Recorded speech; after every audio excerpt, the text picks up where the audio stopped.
This is your nightly news. John Roy with sports, Dick Johnson with weather, and your anchor, Sean Carmichael. Together, they are the Channel 194 news team. Good evening, and welcome to Channel 194 News. I'm Sean Carmichael. Our lead story today, the Department of Elderly Affairs in Iowa is in for a name change. A bill has been approved to change the name of the agency to the Department of Aging, which is just awaiting legislation from Iowa Governor Chet Culver. Some oppose the change, which would of course make the Department of Aging DOA for short. DOA is also an acronym used commonly in hospitals for dead on arrival, which some Iowans feel is inappropriate for an agency that provides aid to the elderly. According to authorities in Fort Pierce, Florida, 27-year-old Latricia L. Goodman called police 3 times after being told by McDonald's employees that they were out of McNuggets. Goodman reportedly paid for a 10-piece McNugget, only to be informed the restaurant had run out. She became infuriated when she was told all sales were final and refused a refund.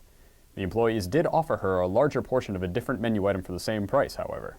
Goodman was cited for a misuse of 911, but on a lighter note, a spokesman for McDonald's said she should have received a refund and will be getting a gift card for a free meal, proving that there is some justice in the world. Chivalry is dead, or at least in the hospital. A man who was saving a parking spot for his wife at a Florida gas station was intentionally run over by another man. The victim told authorities that he held up his hands to signal to the man to stop, but the man drove forward and struck him in the knees. When the victim yelled out to the driver, the suspect pulled forward again and hit the man again. The victim suffered bruising and swelling, while the driver was arrested and charged with misdemeanor battery. A customer shopping for a wallet at a Massachusetts Walmart found a little surprise when he opened the compartment of his potential purchase. Human teeth. The man reportedly found 10 human teeth, one of which had a filling, and turned his findings in to the employees of the store along with the wallet. Since there was no blood or gum tissue on the teeth, investigators say it would be impossible to perform a DNA test. A spokeswoman for Walmart said that the company is investigating but believes it to be a, quote, isolated incident. And now for the News Channel 194 Weather Report with Dick Johnson. Dick? Hi, I'm Big Dick Johnson. Want to see the weather for the week? Well, all you got to do, stick your head out the window. If it's raining, that means put on a raincoat, put on some rain boots. If it's sunny outside, then think it's going to be a thunderstorm later on. And back to Sean Carmichael. Thank you, Dick. Sean Thomas Lester of Charleston, West Virginia was arrested and charged with armed robbery of a convenience store after a botched holdup led to him purchasing a soda. According to police in Kanawha County, Lester walked into the store and demanded the clerk give him all the money in the register, losing his cool when a customer walked in and the clerk told him to purchase the soda, which he did, with his debit card. Though Lester thought he was being clever by not using his real name, instead signing the slip John Doe, police easily traced the debit card and found him at his home. Lester told police he was only joking when he said he had a gun and demanded the money. A 69-year-old New Hampshire man wanted his Social Security check, so much so that he threatened to kill a Social Security Administration worker. According to police, the man became angry after being put on hold for nearly 30 minutes after calling because he hadn't received his check and was upset. When the supervisor finally came on the line and informed him that she could not help, the man said he would kill the first person he met at the Social Security office in Keene, New Hampshire, causing the office to be closed as a precaution. The man was arrested at his home and said he just said something stupid out of frustration. Apparently 6 men in Indonesia are really not ready to have children. According to local police in Jakarta, the masked men, who are also armed, knocked out a guard at a woman's reproductive health office and proceeded to steal thousands of condoms, birth control pills, and other contraceptives. They also cracked open the safe deposit box and stole $1,000. Police are investigating. As much as the French hate America, they found a new level of capitalism that had been previously undiscovered.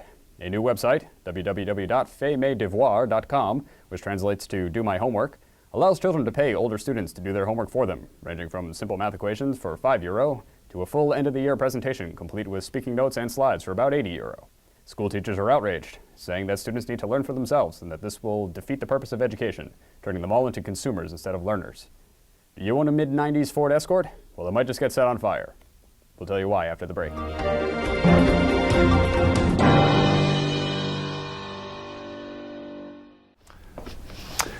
Hi, I'm here to talk to you today about a serious problem that affects more people than you may think: illiteracy among the deaf. People who struggle with this condition often go unnoticed, as they never know what's going on. We need to bring awareness to the fact that these people aren't ignoring you. They aren't just being a dick, they're suffering. Please, if you are living with this ailment, contact us through the toll-free number on the screen or through our website, www.canyouhearmenow.org, and start understanding today. In today's hard times, more and more children are starting to experiment with drugs and alcohol. It could even be your own children. Be a responsible parent and engage your children in positive drug behavior. Hand them uppers, downers, flippers, hallucinogens, Mexican speedballs, crank, smack, boomers, jumpers, blow, cake, Alaskan don't-you-knows, or even sideways bumble buggies. Don't let them try drugs with strangers. Get the good stuff and spend some quality time together. After all, wouldn't you rather know what your kids are doing?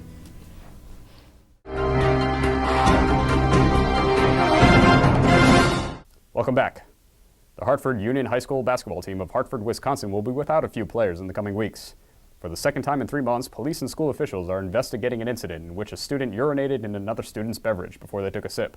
Both occurrences involved members of the basketball team, and in total, 3 male students have been suspended.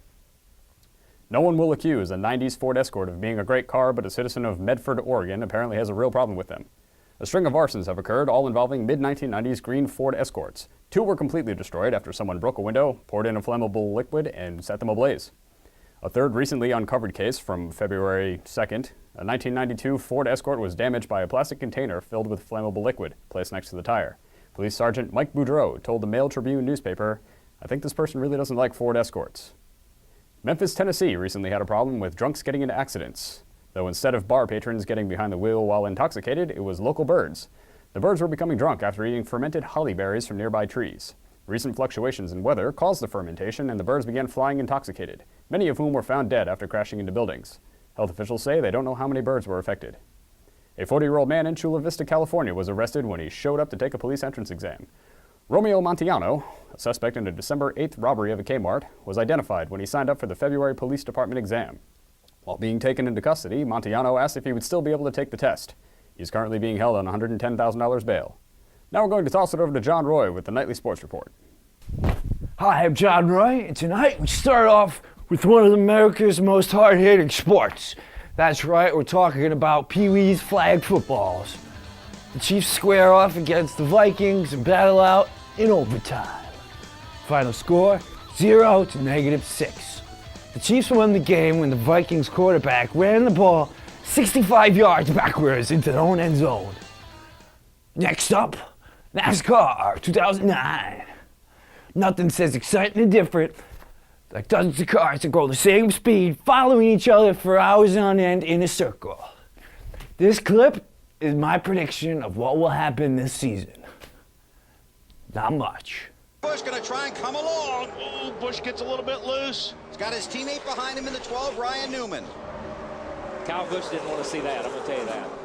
And we'll finish up on a lighter note. In most boxing matches, the entertainment is in the fight, but not this one. Most boxers take entering and exiting the ring with ease, but not this guy. His name remains disclosed on account of embarrassment. But the video has spread faster than peanut butter on a llama. Those are the sports nobody wants to watch, but we made you do it anyway. Back to you, Sean. Thank you, John. A Pennsylvania man claims that the courts have no jurisdiction over him. Scott Allen Whitmer was pulled over for drunk driving, and while representing himself in court, he produced documents claiming sovereignty, asserting that he is his own country.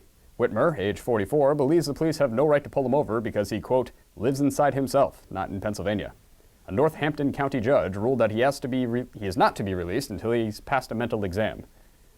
A Yale University student is seeking $1 million in a lawsuit against U.S. Airways. 21-year-old Jesse Mayman alleges that during a December flight, his Xbox 360 went missing from his luggage. After getting the runaround from the airline, Mayman is seeking $1,700 for the loss of the gaming console and the maximum allowable in damages, which amounts to $1 million. A U.S. Airways spokeswoman said that the airline was not aware of the lawsuit and the limit on liability for lost luggage mandated by the government is $3,300 per bag.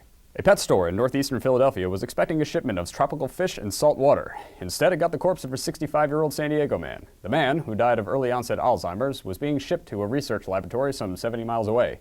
A U.S. Airways representative said there was a miscommunication that led to the mix-up in the shipment. Tragically, the fish were also left at the airport and also perished. Police in New Mexico discovered 1,200 pounds of marijuana packed in cans labeled as spinach. The drugs were found after inspectors at the Gallup Port of Entry noticed that only some of the cans were labeled and took a closer look. The marijuana, 4 pallets worth, was being transported along with fresh produce and is worth an estimated $1.5 million. That's all the news we have for today. Stay tuned to this station for our exclusive made-for-TV movie, Romeo and Juliet 2. Romeo, oh my god, he's a zombie.